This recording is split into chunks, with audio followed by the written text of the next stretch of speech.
사랑의 하나님, 오늘도 우리 가운데 함께 하시는 주님의 은혜를 믿습니다. 이 시간 우리가 하나님의 말씀을 전하고 들을 때에 말씀이 우리 가운데 복이 되게 하여 주시고 능력이 되는 시간이 되게 하여 주시옵소서. 말씀으로 말미암아 우리가 힘을 얻게 하여 주시고 우리의 인생의 여정에 아름다워지는 삶을 경험케 하여 주시옵소서. 우리 주 예수님의 이름으로 기도하옵나이다. 아멘. 사람이 그 나이를 안 먹어가면 좋을 것 같은데, 그죠? 나이를 안 먹어가면 좋을 것 같은데 사람이 나이를 먹어가요. 그래서 나이를 먹어가며 누구든지 노년을 맞이하게 됩니다. 그래서 우리의 여정은 이것을 좋게 얘기하면 익어간다 이런 표현을 쓰기도 하고, 그냥 우리가 늙어간다라는 표현을 쓰기도 합니다. 젊음은 그래서 어떤 사람들은 이야기하기를 잠시 잠깐 지나간다 이렇게 이야기를 합니다. 그런데 노년은 늙음의 시간이라고도 말하기도 하지만 또 인생의 결실을 맺는 그러한 시간이 노년의 시간이기도 하다 이렇게 얘기합니다. 세상은 그래서 노인이 되고 노년이 되는 것을 쇠퇴한다 그러고 무엇인가를 상실하는 그러한 시기를 맞이한다 이렇게 얘기합니다. 그런데 하나님은 뭐라고 얘기하냐 하면 늙으면 결실하고, 늙어도 결실하고, 늙어도 푸르며, 늙어도 하나님 나라에 쓰임받을 수 있다 이렇게 우리를 가리키고 있어요. 그러니까 세상이 가리키는 늙음은 쇠퇴하고 그 상실하는 그러한 시간을, 그러한 시기를 맞이한다고 얘기하지만 성경은 우리를 늙어도 결실하고 푸르다 이렇게 얘기를 해요. 늙어도 푸르다라는 것은 늙어도 그 사람의 삶의 활기가 그대로 살아있다라는 것을 가르쳐주고 있는 말씀이죠. 오늘 성경 본문에 보면 두 가지의 나무가 나옵니다. 뭐가 나오죠? 하나는 종려나무가 나오고 또 하나는 백향목이 나옵니다. 하나님을 의지하는 사람의 노년을 갖다가 하나님을 의지하는 사람들의 나이 먹음을 갖다가 의지하는데 그것을 종려나무와 무엇과 백향목과 같다 이렇게 얘기를 해요. 작년보다 나이를 한 살씩 줄으신 분은 없잖아, 그죠? 작년보다 나이를 한 살이 더 먹었죠, 그죠? 뭐 하다 보면은 예전 같아요, 예전 같지 않아요? 예전 같지 않아. 참 감사하지, 그지? 예전 같지 않아. 뭘 해도 예전 같지 않은 그러한 순간을 우리가 맞이하게 됩니다. 그런데 성경은 그러한 예전 같지 않은 우리들, 나이 들어가는 우리들을 종려나무와 백향목에 빗대어서 이야기를 하면서 나이가 들어감에도 불구하고 그 사람의 삶이 복되게 살 수 있다라는 사실을, 푸르게 살 수 있다라는 사실을 우리 가운데 알려주고 있다라는 사실입니다. 그 방법은 뭐냐면 첫째는 하나님을 끝까지 신뢰하는 그러한 삶이 아름답게 익어간다 이렇게 얘기를 해요. 그러니까 하나님을 신뢰하는 사람의 삶이 갈수록 더 푸르게 건강하게 그렇게 열어갈 수 있음을 가르쳐주고 있는 것이지요. 종려나무는요, 사막의 뜨거운 그 열기 속에서 자라가는 것이 종려나무입니다. 사막의 그런 뜨거운 열기 속, 그 물기조차 메말라 있는 그곳에서 종려나무가 자라갈 수 있는 것은 그의 뿌리가 깊이 내렸기 때문에 겉으로는 어떠한 흙도 보이지 아니하지만 그 깊이 속에서 흐르는 그 물에 뿌리를 두고 있기 때문에 그 종려나무는 그야말로 단단하게 그의 시절을 보낼 수 있다라는 것입니다. 그래서 뿌리가 든든하기 때문에 바람이 불어도 꺾이지 아니하고 오랫동안 열기가 강해도 바람이 불어도 꺾이지 아니하고 오랫동안 더욱 단단하게 그의 모습을 유지하고 있는 그러한 것을 보여주는 것이 사막에 있는 종려나무 이야기입니다. 사실 젊은 시절은 자신의 신과 경험을 의지해도 세상을 충분히 뭐 할 것 같아요? 살 것 같아요, 그죠? 내가 가지고 있는 이 체력만 해도 괜찮을 것 같아요. 그런데 뒤돌아보면 어저께하고 오늘의 체력은 너무도 다르잖아요. 나는 아직 젊어 이렇게 생각하는데 2, 3년 전에 사진을 보고 지금의 내 얼굴을 거울에서 들여다보면 젊어요, 안 젊어요? 안 젊어요. 이상하게 그래요. 아직은 그래도 괜찮은 것 같은데 1년 전에 사진을 보면 달라요. 무엇인가 사람이 다르단 말이에요. 그런데 시인은 이야기하기를 종려나무는 뜨거운 열기 가운데 그 사막에서 그 바람 부는 가운데 낮과 밤의 기온 차이가 심한 그곳에서 자라고 있는데 그 종려나무는 꺾이지 아니하고 든든하게 자리하고 있더라 라는 사실을 보여주면서 우리들도 그 종려나무처럼 하나님을 신뢰하고 깊이 뿌리를 내리고 살아가면 시간이 지나도 우리가 단단하게 살아갈 수 있다는 사실을 우리 가운데 알려주고 있는 것입니다. 젊은 시절은 자신의 생각, 경험을 의지해서 무엇인가 할 수 있는 것 같지만 나이가 들면 그렇지 않습니다. 건강과 그 체력이 어제하고 오늘하고는 또 뭐예요? 달라요. 어제하고 오늘하고 다르고 재정적인 상황도 내가 한참 일할 때하고 내가 그것이 꺾여졌을 때하고 또 달라요. 사람의 관계도 내가 한참 활동하던 시기에 그 사람과의 관계와 내가 은퇴한 이후에 사람과의 관계가 달라지는 것입니다. 많은 것이 세상은 한계를 경험하게 합니다. 중요한 것은 한계를 경험하는 시점이 우리가 이렇게 나이 들어가면서 점점 다가오는데 그 시대를 맞이하면서 중요한 것은 어디에 뿌리를 두고 있느냐에 따라서 그 시절을 푸르게 살 수도 있다라는 것입니다. 믿음의 사람은 자신의 힘이 약해질수록 하나님의 능력을 강함을 믿고 하나님을 의지하는 삶을 살아가는 것입니다. 나이 먹어가면서 당연하게 내 힘이 약해지는 것은 분명한 것입니다. 내 생각이나 내 체력이나 약해지는 것은 분명한 것이지만 믿음의 사람은 나의 것이 약해질 때 하나님의 것을 붙잡습니다. 아름답게 익어가는 것은, 아름답게 나이 먹어가는 것은 자신의 삶의 경험을 자랑하는 데서 오는 것이 아니라 하나님을 의지하는 신실한 신앙에서 이루어진다라는 사실을 성경은 우리에게 가르쳐주고 있습니다. 그러므로 우리가 아름다운 인생, 나이 먹어도 푸르름을 유지할 수 있는 그러한 인생의 여정을 살아가려면 하나님께 뿌리를 두고 살아가는 그러한 믿음의 삶을 살 수 있어야 됩니다. 이사야서 46장 3절로 4절 말씀에 야곱의 집이여 이스라엘 집에 남은 모든 자여 내게 들을지어다. 배에서 태어남으로부터 내게 안겼고 태어서 남으로부터 내게 업힌 너희여 너희가 노년에 이르기까지 내가 그리하겠고 백발이 되기까지 내가 너희를 품을 것이라. 내가 지었은즉 내가 업을 것이요 내가 품고 구하여 내리라 그랬어요. 여러분, 부모는 늘 자식을 생각을 해요. 그죠? 아이들을 키울 때는 어떻게 생각을 해요? 이놈의 자식이 초등학교만 가도 괜찮을 것 같다 생각을 하잖아. 그죠? 여러분 다 키워봐서 알지만 초등학교 딱 가니까 손대도 되던가요? 안 그렇지요? 초등학교만 가면 될 것 같아. 초등학교 가도 마찬가지. 초등학교만 졸업 맡으면 그래도 중학교, 고등학교는 지가 알아서 하겠지. 근데 그럼에도 불구하고 애들이 중학교, 고등학교 가도 여전히 부모는 그에게 가요, 안 가요? 그에게 가요. 아유, 대학교 가면 이제 진짜로 괜찮을 거야. 대학교 지나고 나니까 괜찮지요?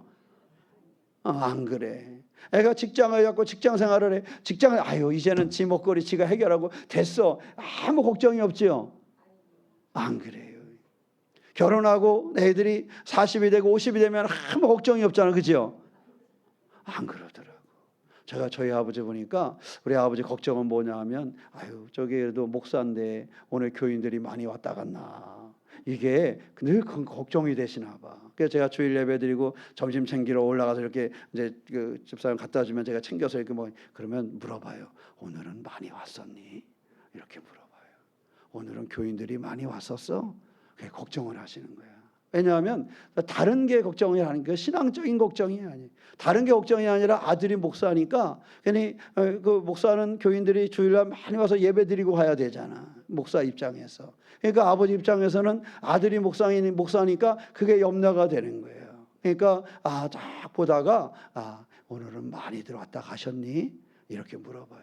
그 이는 왔었니? 그 사람 있잖아. 왔었니? 이렇게 물어보세요. 다 잃어버렸을 것 같은데 그렇게 물어봐. 요즘엔 밖에 못 나오시니까 그렇지만 밖에 나오실 때는 요 슈가 앞에 이렇게 나오셨다 이렇게 보시고 그래서 들어가서 차들이 많이 왔다 갔다. 그들이 야 오늘은 차가 별로 안 보이더라. 많이 들어왔었니? 이렇게 염려를 해요. 우리 아버지 들을까 봐 조용히 얘기하는 건데 왜 그렇게 하느냐? 다른 게 아니에요. 그냥 저도 내일 모레면 60인데 내일 모레면 60인데 그게 염려스러운 거야.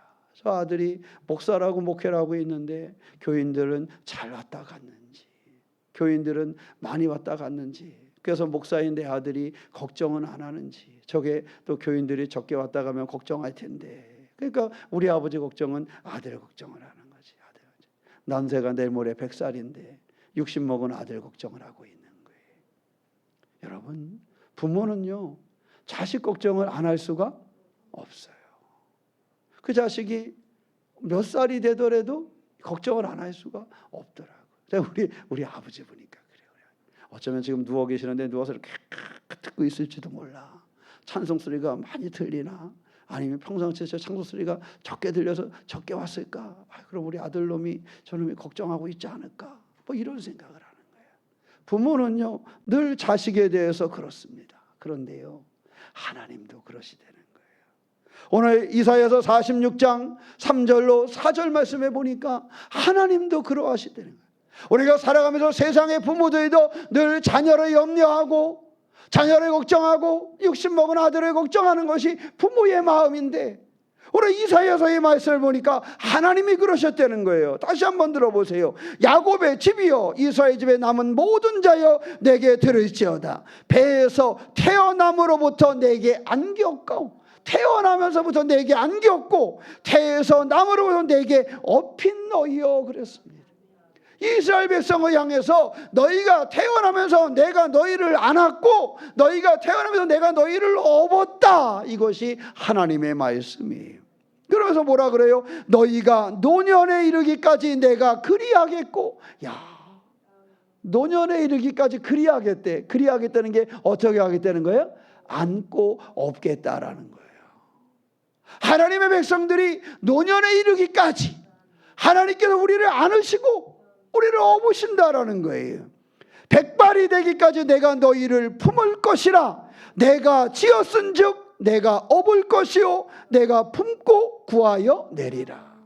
내가 너희를 지었기 때문에 내가 너희를 업을 것이고 내가 너희를 품을 것이라고 우리에게 말씀하고 있는 것입니다. 그리스도인들이 어떻게 노년에도 그 푸르름을 가질 수 있느냐? 그래서 하나님이 우리가 나이를 먹어도 우리를 내려놓지 아니하시고 우리를 안고 업고 품으신다라는 약속을 우리에게 주셨다라는 사실입니다. 세상의 부모는 힘이 없어요. 나이 들어가 보면 어떻게 할 수 없지요. 내가 내 아들을 돌보고 싶고 걱정하고 싶어도 어쩔 수 없지 뭐 제가 아버지를 돌봐야지. 연세가 그렇게 됐거든. 그런데 하나님은 그렇지 않으시잖아요. 하나님은 노쇠하여 지는 분이 아니잖아요. 하나님은 쇠하여 지는 분이 아니에요. 하나님은 쇠퇴하는 분이 아니란 말이지요. 쇠퇴하지 아니하시는 그 하나님이 우리가 태어났을 때부터 우리가 노년이 될 때까지 우리를 품고 우리를 안고 우리를 업어주신다라는 약속을 우리에게 주셨다라는 사실입니다. 이 이사야서에 있는 말씀은 바벨론 포로 생활 속에서 절망 중에 있었던 이스라엘 사람들에게 전하신 그러한 이사야의 말씀입니다. 사람들에게 얘기합니다. 여러분, 우상을 섬기는 것은 사람이 우상을 얻고 가는 것입니다. 그런데 하나님을 섬기는 것은 하나님이 우리를 안고 업는다는 사실을 기억하는 것입니다. 인생의 마지막 순간까지 하나님 우리를 책임지시겠다라는 거예요. 세상의 부모는 인생의 마지막까지 내 자식을 책임지고 싶지만 책임질 힘이 없어요. 그죠? 자식을 책임지고 싶지만 책임질 힘이 내게 없는 시기가 와요. 그런데 하나님은 쇠퇴하지 아니하시는 그 하나님은 바로 우리를 인생에 태어나면서부터 노년에까지 마지막까지 우리를 책임진다라는 약속을 우리에게 주셨다라는 사실입니다. 그러므로 이 하나님, 나를 낳을 때부터 노년에 이르고 죽을 때까지 나를 책임져 주시고 나를 업으시고 나를 안으시고 나를 품어주시는 그 하나님을 향한 한결같은 믿음을 가지고 갈 수 있는 그 신앙의 주인공이 되시기를 주님의 이름으로 축원합니다. 우리가 알고 있는 여호수아와 갈렙의 이야기에서 갈렙은요, 나이가 80이 넘었지만 하나님 앞에 그런 이야기합니다. 이 산지를 내게 주소서. 야, 80이 넘어서 이러한 담대함이 있어요. 너무 멋지지 않아요? 저는 이 갈렙의 모습을 보면서 나도 이렇게 늙을 수 있을까? 이런 생각을 해봤어요. 80이 넘으면 제가 한참 은퇴한 다음인데 80이 넘어서도 은퇴하고 나서도 하나님 이 산지를 제게 주소서 하면서 내 인생을 이렇게 힘있게, 이렇게 에너지 있게 이렇게 살아갈 수 있을까 한번 되돌아보게 됩니다. 그런 나이를 보지 않습니다. 하나님은 갈렙의 나이를 보지 않았습니다. 그 자신도 그 나이를 보지 않았습니다. 에이, 80이 넘었어, 이렇게 말하지 않았어요. 우리는 종종 어떤 얘기를 하다 보면 목사님 내 나이가 몇 살인데 지금 그거를 하라 그래요, 그런단 말이에요. 성가대 좀 젊은 사람 시켜, 난 못해. 뭐 하자 그러면 지금 내 나이가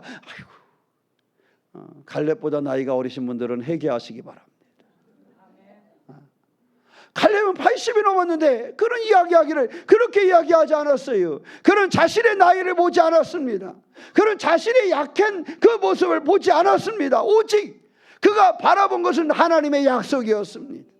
그가 젊었을 때 모세를 통하여 그에게 주셨던 하나님의 약속, 그래서 그것을 충분히 점령할 수 있다는 그 믿음을 40세의 믿음이었어요. 그런데 80이 넘도록 한결같은 믿음을 그가 가지고 있었던 것입니다. 40대의 그 갈렙이 가나안을 바라보고 하셨던 그 갈렙의 믿음이 85세가 되도록 흔들리지 아니하고 그 믿음을 가지고 있었던 거예요. 몸은 쇠퇴해졌을지 모르지만 그의 신앙은 든든했어요. 그의 신앙은 분명했어요. 하나님이 저 땅을 우리에게 주시겠다고 약속했다라는 그 사실, 그 약속을 분명히 붙잡았기 때문에 그런 자기의 나이 때문에, 자기의 약해진 몸 때문에 흔들리지 아니하고 오직 하나님의 약속이 내게 있고 하나님이 나와 함께 하시기 때문에 나는 저 땅을 올라갈 수 있다라는 것이 갈렙의 믿음이었습니다. 세상을 살아가면서 힘겨운 순간이 많이 있지요. 우리가 뒤뜰에 맺어진 열매 하나도 열매를 맺기까지 힘든 일이 많습니다. 진딧물이 끼기도 하고 다른 벌레들이 날아오기도 하고 바람이 불고 비가 불어서 떨어지기도 하고, 그러나 그러한 시기를 넘어선 그러한 것만이 아름다운 열매를 맺을 수 있습니다. 든든하게 붙어있는 자라야 그 열매를 맺을 수 있는 것입니다. 갈렙은 40대의 믿음이 80대가 되도록 한결같은 그 믿음을 유지하고 살았습니다. 그런데 가만히 들여다보면 그 약속은 40년이 지나도록 이루어지지 않았어요. 40년이 지나도록 이루어지지 않았지만 그 약속은 늘 어디 있었냐면 갈렙의 안에 있었어요. 갈렙의 이 안에 하나님의 그 약속이 늘 있었어요. 이 안에 있는 약속을 그는 놓치지 않았어요. 그 약속을 붙잡고 그는 80이 넘도록 살아왔고 마지막 순간에 그것을 점령하는 그러한 주인공이 되는 것입니다. 오늘 우리의 삶은 어떻습니까? 걱정과 염려가 많아지고 있습니까? 아니면 하나님의 약속을 더욱 붙들고 있습니까? 세상은 우리에게 걱정과 염려를 수없이 던져줍니다. 알지 못하게 또는 생각하지 못하는 두려움의 이들이 우리의 삶에 찾아오는 것이 우리의 인생입니다. 그러나 갈렙도 그의 인생에 그런 수많은 것들이 있었지만 그의 삶은 걱정과 염려가 많아진 것이 아니라 하나님의 약속을 더욱 붙잡는 것이 그의 삶이었습니다. 아름답게 익어가는 삶은 이제 끝났어, 이렇게 말하지 않는 것입니다. 따라해 보세요. 이제 끝났어. 그렇게 말하지 않는 것이 믿음입니다. 내 나이가 몇 개인데 이제 끝났어. 하나님이 그때 내게 약속을 주셨지만 이제 끝났어. 갈렙은 그렇게 이야기하지 않았습니다. 갈렙은 이렇게 생각을 했어요. 아직도 하나님은 나와 함께 하신다. 이것이 갈렙의 믿음이었어요. 아유, 이젠 끝났어. 세월이 40년이나 넘었는데 그리고 나도 늙었잖아. 이렇게 말하지 않았어요. 갈렙은 여전히 기억을 했어요. 하나님이 여전히 나와 함께 하신다는 사실을 그는 기억을 했습니다. 내 삶에 여러 가지 환경이 바뀌었고 걱정거리가 많이 생겼고 두려운 일들이 많이 생겼지만 이 모든 일들 가운데 여전히 하나님은 나와 함께 하신다는 것, 이것이 갈렙이 가지고 있는 믿음이었습니다. 사랑하는 성도 여러분, 근심거리를 만났습니까? 걱정거리를 만났습니까? 어찌할 수 없는 그러한 상황, 어려움, 두려움 속에 우리의 삶이 사로잡혀 있습니까? 이제 여기서 끝나서 이렇게 말하지 말고 이 순간도 하나님은 나와 함께 하신다는 고백에 그 신앙의 삶이 되시기를 주님의 이름으로 축원합니다. 그렇게 뿌리 깊은 믿음이라야 하나님께서 태어나면서 노년에 이르기까지 안고 업고 품어주시는 것처럼 하나님이 나와 함께 하신다는 사실을 인정해야 그의 삶이 복되게 익어갈 수 있는 것입니다. 하나님이 이와 같이 나와 함께 한다는 사실을 기억하며 40년의 인생을 한결같은 믿음으로 살았던 갈렙처럼 우리의 믿음이 복이 되어서 하나님의 그 역사를 이루는 그 열매를 맺어가는 인생의 삶이 되시기를 주님의 이름으로 축원합니다.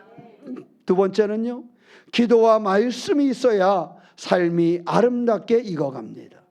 오늘 본문에 보면요, 진액이 풍족하고 빛이 청정하였다 그랬어요. 나무가 푸르다라는 것은 생명력이 있는 거잖아요. 그죠? 나무가 푸르다는 것은 생명력이 있는 것이에요. 겉사람은 늙어가지만 속사람은 날마다 새로워진다. 이것이 성경이 우리에게 주는 메시지입니다. 육체는 쇠약해질 수 있습니다. 그러나 하나님께서는 우리의 영혼을 더욱 성숙되게 하신다는 사실을 가르쳐주고 있는 것입니다. 아름다움은 외모에 있는 것이 아니라 하나님과의 관계에 있음을 우리 가운데 보여주고 있는 것입니다. 하나님과의 관계가 온전할 때 그 사람의 삶이 진액이 풍족하고 빛이 청정한 그러한 삶을 살 수 있다라는 것입니다. 하나님과의 관계가 살아있는 사람은 늘 말씀을 가까이 하고 늘 기도하는 삶으로 자신의 삶을 준비합니다. 시편 71편 17절 18절 말씀에 보면 하나님이여 나를 어려서부터 교훈하셨으므로 내가 지금까지 주의 기이한 일들을 전하였나이다. 하나님이여 내가 늙어 백발이 될 때에도 나를 버리지 마시며 내가 주의 심을 후대에 전하고 주의 능력을 장래의 모든 사람에게 전하기까지 나를 버리지 마소서 하는 그 시인의 기도가 있습니다. 늙어서 백발이 되어도 하나님을 찾겠다라는 거예요. 나는 내 나이가 먹어서 백발이 되어도 하나님을 찾겠으니 늘 하나님과의 관계 속에서 살겠으니 하나님 나를 버리지 말아달라고 그가 기도하고 있는 것입니다. 중요한 것은 하나님과의 관계가 살아있는 그 신앙의 삶을 살아가는 것입니다. 하나님은 더욱 하나님을 가까이 하는 사람들, 그 사람들의 삶을 붙잡고 인도하는 것입니다. 성경에 보면 안나의 이야기가 나옵니다. 남편을 잃어서 아픈 마음이었습니다. 상처가 많았습니다. 그가 84세가 되도록 성전을 떠나지 않고 금식과 기도로 살았다 그랬어요. 그의 삶엔 힘겨운 일이 많았지만, 그의 삶엔 여러 가지 어려움이 많았지만 80이 넘도록 그런 금식과 기도로 하나님과의 관계 속에서 그의 삶을 살았다라는 것입니다. 사람들은 그녀를 보고서 외로운 가부라고 이야기했습니다. 그러나 그는 가장 예수님을 증언하는 사람, 하나님과의 관계가 살아있는 사람으로 그의 삶을 살았습니다. 교회 성도들이 기도를 멈추지 않아야 됩니다. 기도가 살아있어야 그 사람의 삶이 진액이 풍족하고 빛이 청정한 그러한 속사람이 새로워지는 그러한 삶을 살 수 있는 것입니다. 가정을 위해서 기도하고, 자녀를 위해서 기도하고, 교회를 위해서 기도하고, 손자 손녀를 위해서 기도하고, 나라와 민족을 위해서 기도하는 것입니다. 기도 속에서 하나님이 역사하게 됨을 우리는 알고 있습니다. 그래서 삶의 가장 강력한 무기는 기도다, 이렇게 이야기를 합니다. 기도와 말씀으로 하나님과의 관계가 살아있게 만들어가는 그러한 성도가 되시기를 축원합니다. 하나님과의 관계가 살아있어야 됩니다. 다른 것을 이유로 삼지 말고 모든 것을 기도할 이유로 삼으시기를 바랍니다. 삶에 근심이 찾아오거든 생각해 보세요. 따라해 보세요. 하나님, 기도할 기회를 주시는군요. 그런 생각 해보셨습니까? 삶의 근심거리가 찾아올 때, 내 건강의 문제가 찾아올 때 하나님 내게 기도할 기회를 주시는군요. 그렇게 생각해 보셨습니까? 하나님 내게 하나님과의 관계를 새롭게 할 기회를 주시는군요. 이렇게 생각해 보셨습니까? 우리의 삶의 자리에서 하나님과의 관계를 새롭게 할 때에 우리가 나이 들어가면서 익어가는 삶을 살 수 있는 것입니다. 하나님과의 관계가 단절되어질 때 우리의 삶은 메마를 수밖에 없습니다. 메마르면 그냥 말라 버리는 것입니다. 메마르지 않도록 지레기 찰 수 있도록 하나님과의 관계가 살아있을 수 있도록 예배와 기도가 살아있는 그러한 삶을 살 수 있어야 한다는 것입니다. 지방평신도부에서 신안에 다녀왔다 그러는데 왜 그곳에 가는가? 거기는 첫째 원인은 문중경 전사님 때문에 거기를 갑니다. 문중경 전사님은 사실 불행한 삶이었습니다. 당 시대의 여인으로서는 불행한 삶이었습니다. 어떻게 살지 그의 삶은 정말 깜깜했을 것입니다. 야, 그 사람은 어떻게 살아냈을까? 근데 그 양반은 그 깜깜한 인생의 터널 속에서 하나님과의 관계가 살아있는 주인공이 됐습니다. 하나님과의 관계가 살아있어서 그는 늘 기도하는 여인이 되었고, 하나님과의 관계가 살아있어서 그는 늘 복음을 전하는 여인이 되었습니다.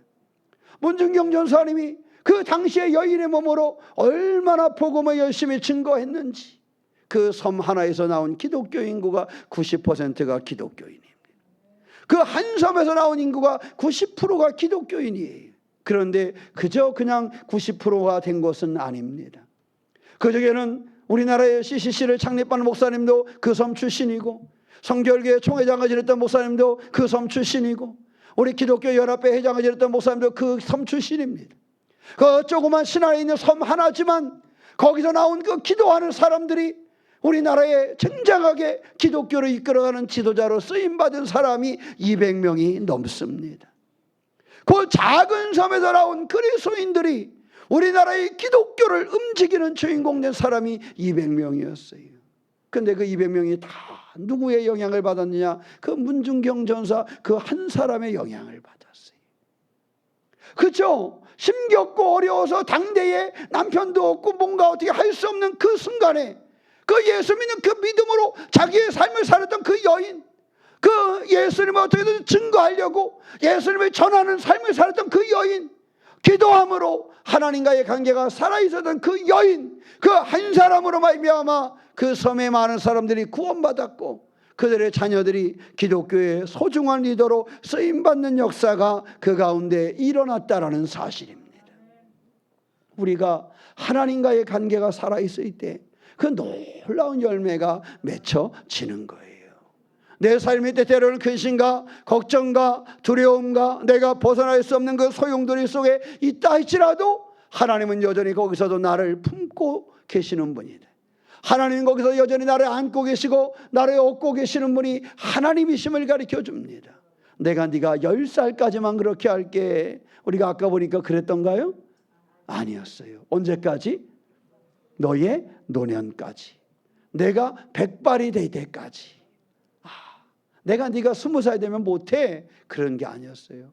네가 노년이 될 때까지 내가 너를 안고 너를 업고 있겠다. 이것이 하나님의 약속입니다. 그러면 나를 향하신 그 하나님의 약속을 믿고 담대하게 나갔던 갈렙처럼 주위에 있는 사람들은 나를 가부라고 그러고 당시의 언어로다가 안나를 그렇게 비참하게 여겼지만 안나는 그 하나님 앞에 기도하는 삶을 통해서 하나님과의 관계에 놀라운 역사를 이루었던 것처럼 우리가 하나님과의 관계가 살아있으면 우리의 삶은 예쁘게 익어갈 것입니다. 저는 우리 새롭게 교우들의 삶이 늙어가는 것이 아니라 익어가기를 원합니다. 우리 새롭게 교우들의 삶이 하나님과의 관계가 살아있고 그 약속을 붙잡고 기도함을 통하여 점점 멋지게 익어가는 하나님의 품에서 익어가는 그러한 주인공이 되기를 소망합니다.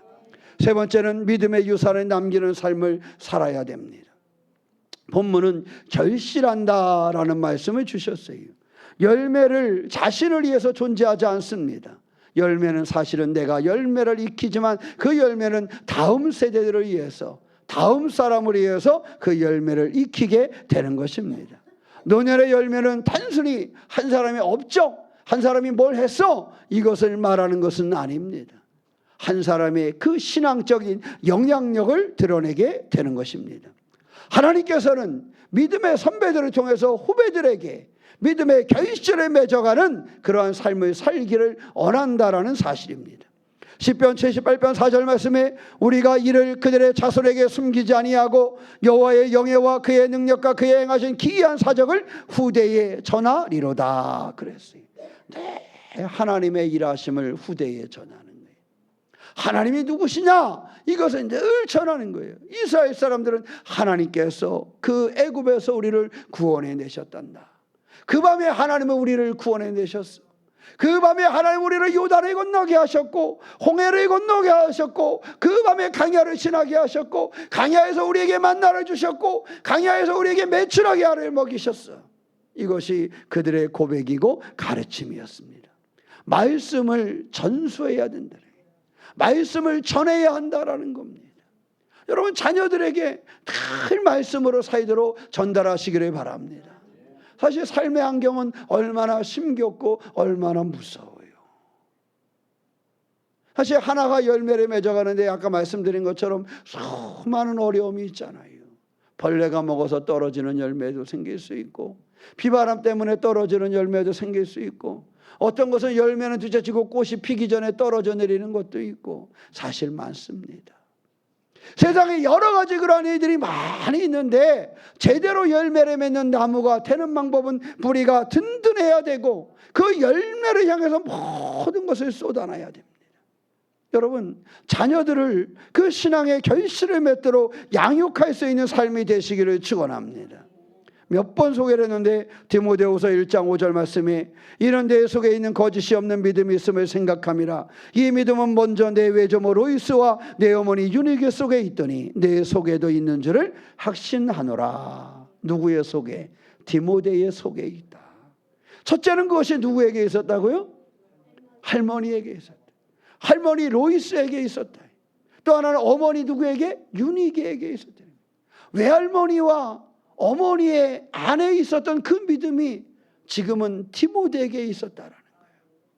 우리도 한번 봐야 됩니다. 내게 있던 믿음이 내 자녀들에게 있는가? 내게 있던 믿음이 내 자녀들에게 있는가? 내 자녀들에게 있던 믿음이 내 손자 손녀들에게도 흘러가는가? 이 믿음이 결실을 맺게 해야 된다는 사실입니다. 디모데의 믿음은 하루아침에 만들어진 것은 아닙니다. 우리 너무 쉽게 생각할 때가 있어요. 그냥 하루아침에 그래 언젠가는 이렇게 생각을 해서는 안 됩니다. 디모데의 믿음이요 한순간에 만들어져서 그가 바울에게 발탁돼서 쓰임받은 것이 아니에요. 수없이 할머니로부터 어머니로부터 수없이 말씀을 들었어요. 그 말씀을 들었을 때 디모데가 기쁨으로 들은 것은 아니었겠지요. 그러나 디모데에게는 늘 할머니와 어머니가 그를 말씀으로 양육하려고 말씀을 붙잡고 그를 키웠어요. 이것이 이제는 어머니와 할머니 속에 있던 믿음이 디모데에게 나타나게 되었다라는 사실입니다. 믿음의 유산은요 재산보다 훨씬 오래 남습니다. 그 유튜브를 찍은 105세 할아버지 그 철학자분이 그러세요. 103년의 신앙의 유산 그러더라고요. 103년 동안 신앙생활을 하셨대요. 103년의 자기의 신앙의 유산에 대해서 그가 그 유튜브에 강의를 하는 게 있더라고요. 와 대단하세요. 105세인데 유튜브를 하셔. 105세인데 아직 정정하셔. 하나님 앞에 기도한대요. 하나님 이 마음을 그대로 이 삶을 살다가 하나님 나라에 가기를 원한다. 그러니까 사람들이 그분이 교수님이었는데 교수님 뭐 이렇게 오래 아니 내가 오래 살라 그러는 게 아니라 언제 하나님의 곁에 가더라도 그때까지 내가 이렇게 내가 내 마음을 잃어버리지 아니하고 정신을 놓지 아니하고 가지고 있다 가기를 나는 기도한다 그래요. 그래서 신앙의 유산이 몇 년이냐? 103년 됐다 그러더라고요. 신앙의 유산이. 여러분의 신앙의 유산이 여러분의 가정에, 여러분의 자녀들에게로 잘 흘러갈 수 있도록 해야 된다는 거예요. 근데 그거는 욱박질러서 되는 것은 아니에요. 욱박질러서. 야 이놈아! 이래서 되는 것은 아니에요. 중요한 건 그 방법을 잘 찾아야 되지만 가정의 신앙의 유산이 잘 흐르도록 하는 것은 필요한 거예요. 그래서 오늘 이 디모데 전후서를 한번 읽어보세요. 디모데는 어떤 영향을 받았는가? 그의 할머니와 그의 어머니는 어떠했는가? 그것이 그의 삶을 바꾸어 놓은 것입니다. 가정은요, 신앙교육에 있어서 가정은 최초의 신앙학교입니다. 신앙학교예요. 자녀들 신앙교육을 교회에서 시키는 것 같지만 사실 첫 번째 교육은 집에서 시키는 거예요. 어디서도 그렇지 않아요. 웨슬리에게도 마찬가지였어요. 웨슬리의 형제들이 많았잖아요. 그의 어머니는 늘 그의 자녀들을 놓고 신앙교육을 시켰어요. 그의 자녀를 위해서 늘 저녁마다 자녀들이 잠자리 들 때 자녀들을 위해서 늘 기도했어요. 그거 쉬운 거 아닌 것 같아요. 참 우리처럼 방이 몇 개 안 돼서 한 방에 쭉 자면 괜찮을 텐데 그 나라는 방이 어때요? 애들 방마다 다 틀리잖아. 그 방마다 들어가면서 기도를 해주는 거예요. 근데요, 웨슬리의 형제들도요 다 잘 된 게 아니에요. 그 시대에 어려운 사람이 있었어요. 병에 걸린 사람도 있었고요, 일찍 죽은 아이도 있었고요. 16명의 형제들이 다양해요. 존 웨슬리처럼 감리교를 세운 위대한 신앙의 유산을 가진 사람도 나왔고 많은 찬양을 작곡한 그러한 찰스 웨슬리도 나왔지만 그의 형제들 중에는 일찍 세상을 떠난 사람도, 형제간에 불화가 있었던 사람도, 부부간에 불화가 있었던 사람도 다양한 형제들이 있었어요. 근데 그의 부모는 늘 그들의 머리 위에 손을 얹고 저녁마다 그들의 방방을 돌며 기도했다는 거예요. 늘 아이들이 어떠한 신앙의 환경, 삶의 모습 속에 살아가더라도 그 신앙의 모습을 잃어버리지 않도록, 그 신앙의 유산이 그의 자녀들에게 흐를 수 있도록 그 자녀들을 위해서 기도하는 삶을 놓치지 않았다라는 것입니다.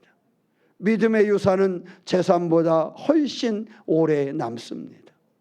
재산은 그저 쉽게 잃어버릴 수 있지만 내가 자녀들에게 보여준 믿음의 행동들은 자녀들의 삶을 살아가는데 커다란 영향력을 끼치게 되는 것입니다.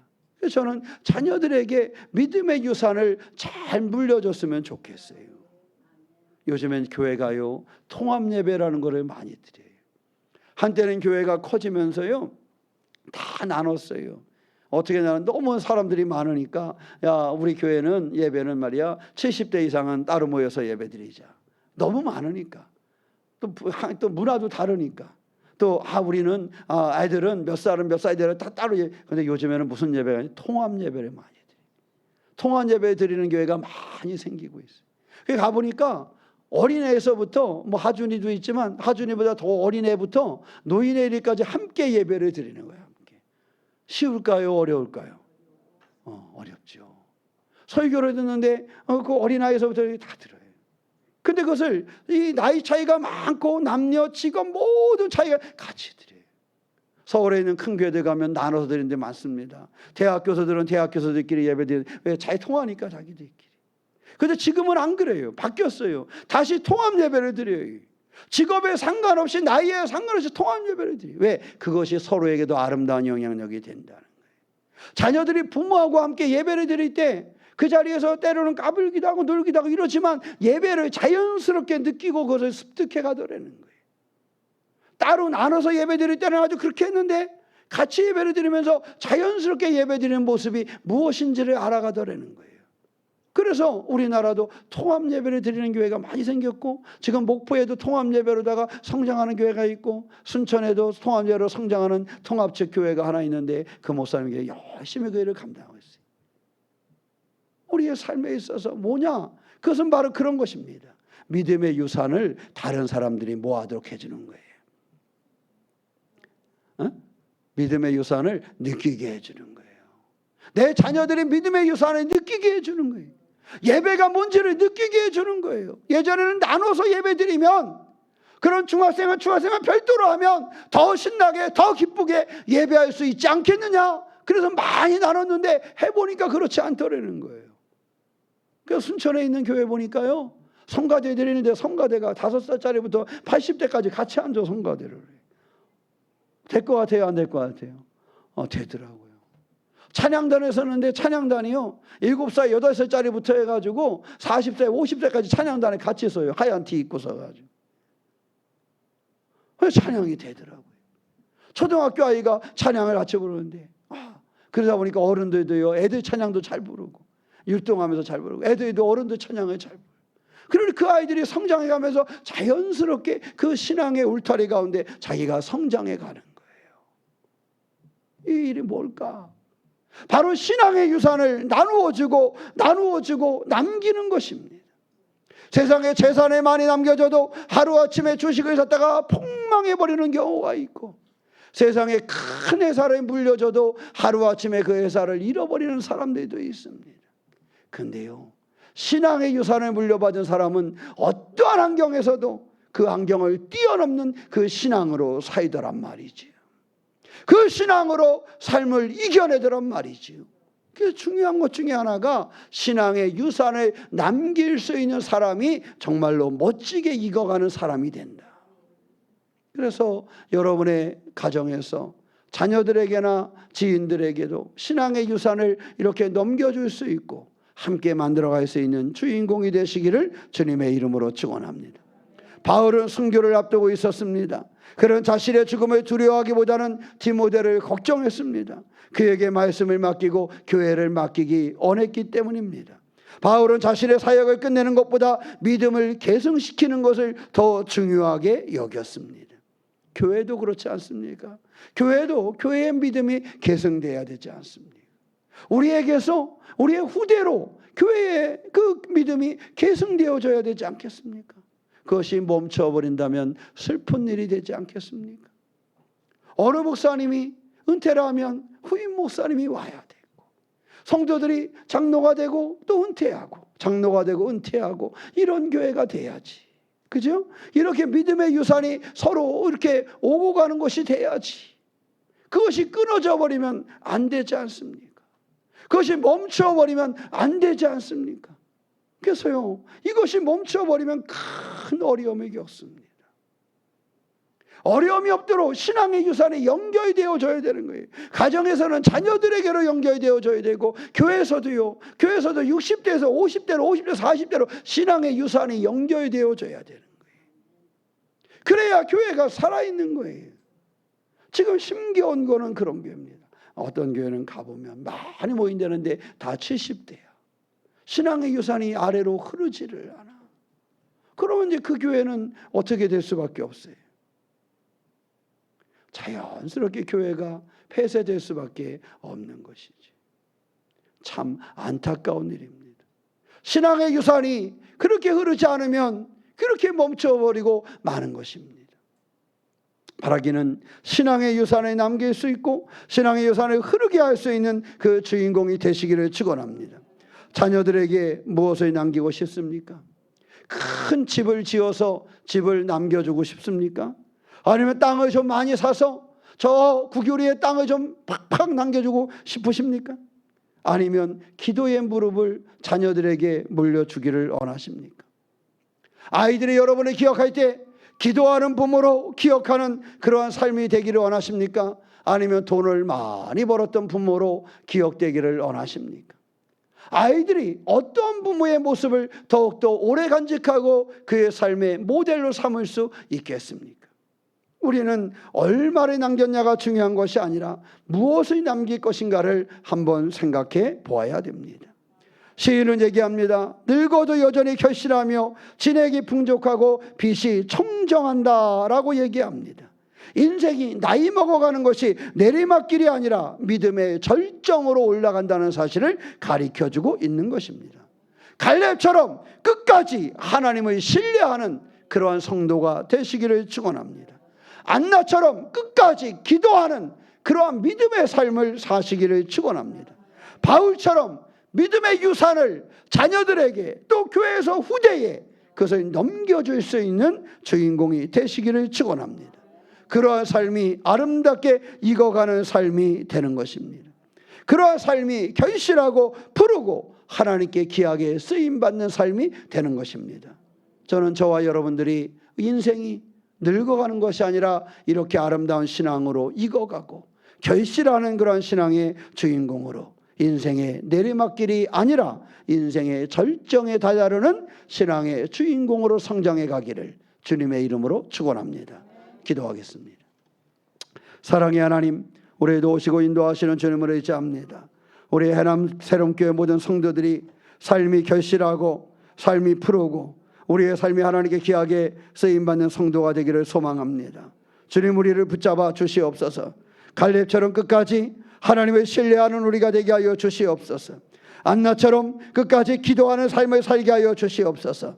바울처럼 믿음의 유사를 남기는 신앙의 주인공 되도록 우리를 붙잡아 주시옵소서. 하나님을 신뢰하는 종려나무와 같은 성도요, 백향목까지 단단해지는 성도가 될 수 있도록 우리 새롬교회와 교우들을 붙잡아 주시옵소서. 우리 주 예수님의 이름으로 기도하옵나이다. 아멘.